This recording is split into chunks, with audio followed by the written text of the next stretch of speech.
भोले की बूटी है। किसकी बूटी? भोले की। शिव पुराण में तो लिखा नहीं है, बताने कौन सी किताब में लिखा है ऐसा।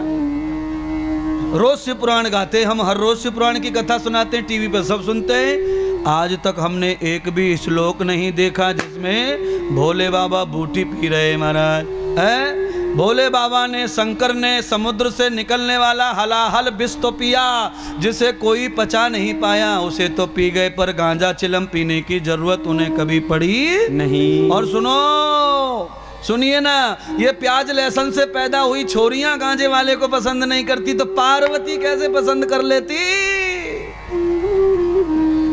बोलो, ये गुड्डी पप्पी सुनीता टिंकी पिंकी सिंकी ये तो गांजे वाले को कहती है मैं तो तलाक दूंगी। पार्वती हिमालय की पुत्री है, वो ऐसे ऐसे ऐरे गहरे को पति बनाने वाली नहीं। हमारा, इसीलिए तुम्हारे देवताओं को तुम ही बदनाम कर रहे हैं और किसी को बदनाम करने की जरूरत नहीं है। हाँ, ऐसे ही मरते रहते, लड़ते रहते हो महाराज। मुसलमान ये कह रहा है, ईसाई ये कर रहा है, फलाना वो कर रहा है। अरे तुम ज्यादा कर रहे हो, वो कुछ नहीं कर रहे हैं।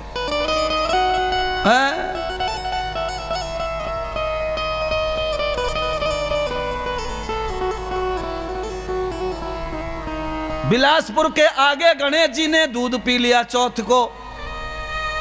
देखो कितना बड़ा झूठ है महाराज।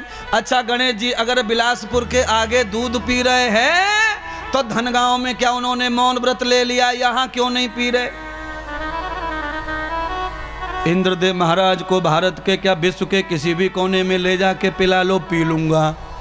अगर मैं पीता हूं तो हाँ, वहां के गणेश जी पी रहे हैं और यहाँ के क्यों नहीं पी रहे महाराज, क्या हो गया है? तो गणेश जी ने फोन किया इंद्रदेव को कि धनगांव के लोगों ने पानी मिलाया दूध में, मैं नहीं पीऊंगा।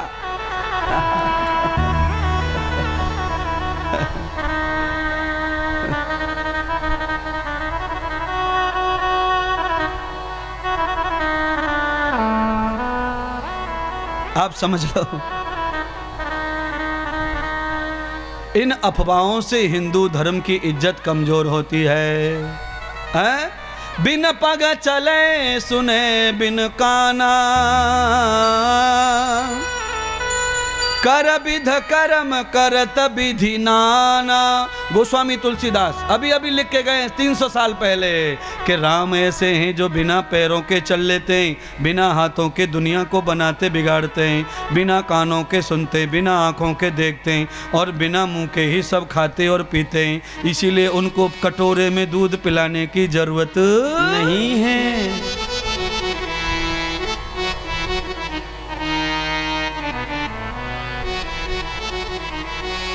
इन अफवाहों से अगर तुम बचा लोगे अपने देवताओं को तो तुम्हारा कुछ दिन और धरती पे निवास हो जाएगा।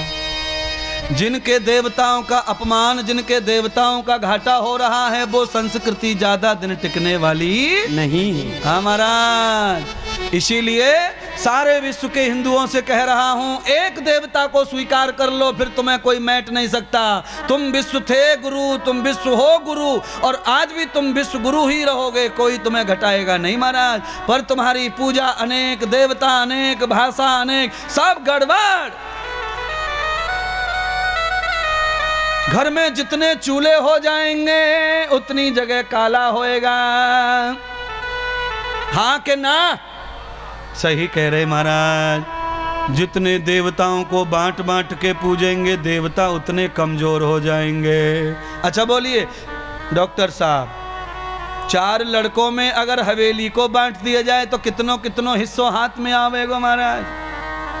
2 बाथरूम है, 1 किचन है, 4 कमरे हवेली में, बेटे 4 हैं, बंटवारा कर दो।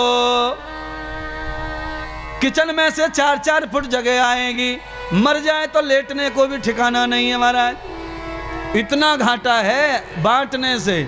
इसीलिए अब साधु हाथ जोड़ के प्रार्थना कर रहा है, हिंदू को अगर बचाना है तो एक ही देवता को फिक्स कर लो, सब मिल करके संगठन करो। एक जाति, एक देवता, एक भाषा, अनेक जाति, अनेक भाषा, अनेक पूजा। हिंदू को नष्ट करके छोड़ेंगी, हिंदू बचने वाला नहीं है।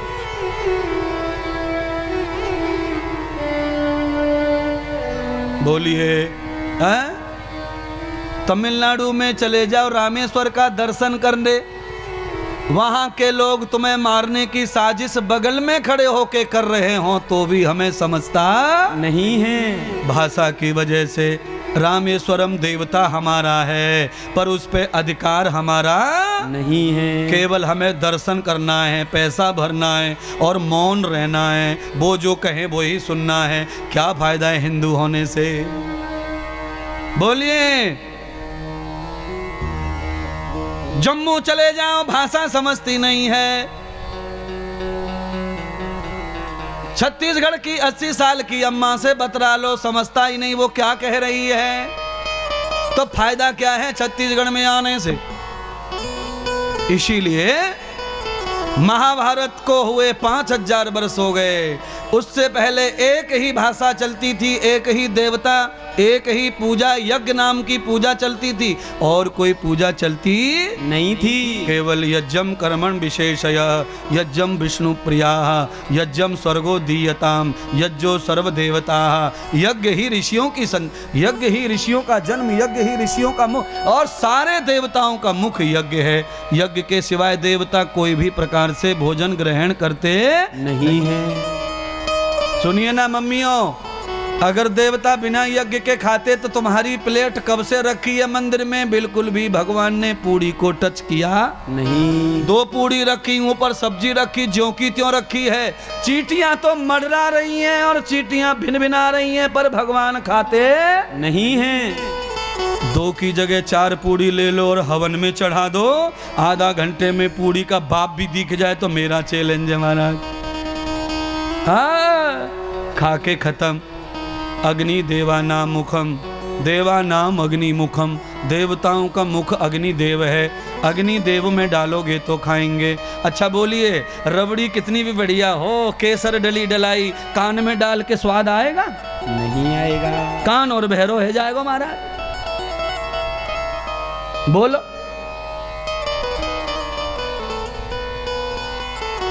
रबड़ी से अगर शरीर को ऊर्जा देनी है तो रबड़ी को कहाँ डालना चाहिए? सच बताओ। मुख में। तो देवताओं के मुख में जब तक आहार नहीं जाएगा तब तक देवता तंदुरुस्त नहीं होंगे, और देवता कमजोर होंगे तो चमोली में जो हुआ, केदारनाथ में जो हुआ, वो बार बार होता ही रहेगा। क्योंकि कमजोर आदमी जल्दी से चक्कर खा के, खून कम हो जाए तो चक्कर आवे तो गिरे। देवता गिर गए, और गिर गए तो ले डूबे दुनिया भर की सुरंगें भरी पड़ी हैं महाराज। काम पे लगा दिया है, फौज को लगा और निकालते रहो मिट्टी। हे भगवान, ऐसा मत करो भगवान, हम सुधर जाएंगे ठाकुर राम। हे कृष्ण कन्हैया, गोकुल में आए, मथुरा में आए, माखन मिश्री को प्रचार करते रहे, गैया मैया को प्रचार करते रहे, पर हम तुम्हें पूज रहे हैं पर तुम्हारी बिल्कुल बात मानते नहीं हैं। हम तो गुटखा बीड़ी शराब का प्रचार कर रहे हैं। भाई साहब, शराब के ठेके, शराब की दुकान का लाइसेंस लेने के लिए बड़े बड़े एमएलए एमपी दुनिया भर की रिश्वत खपा रहे महाराज। हमें मिल जाए जिले को लाइसेंस, हमें राज्य का मिल जाए। क्यों मिल जाए भाई? क्या है, बड़ा माल छपता है। दुनिया जाओ ऐसी की तैसी में, सब मर जाओ, पर हमें नोट आने चाहिए।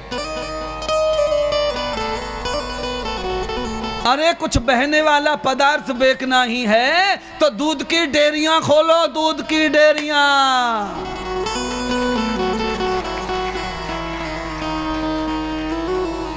ईमानदारी से बताइए। अच्छा सब बताओ, आप अमूल दूध को जानते हैं कि नहीं? हाँ गुरुजी जानते हैं। अच्छा बोलो, मदर डेयरी जानते हैं कि नहीं? हाँ गुरुजी जानते हैं। अच्छा गुरुजी, पतंजलि जानते हैं। जैसे दूध के नाम आप जानते हैं प्रोक्टर वाला कंपनी वालों के, ऐसे ही शराब वाले का नाम बताओ सब मिलके। सबसे बड़ा शराब बेचने वाला कौन है भारत में? बताओ बताओ बताओ बताओ। कोई नहीं जानता। काम खराब है तो नाम अच्छा होने वाला नहीं है।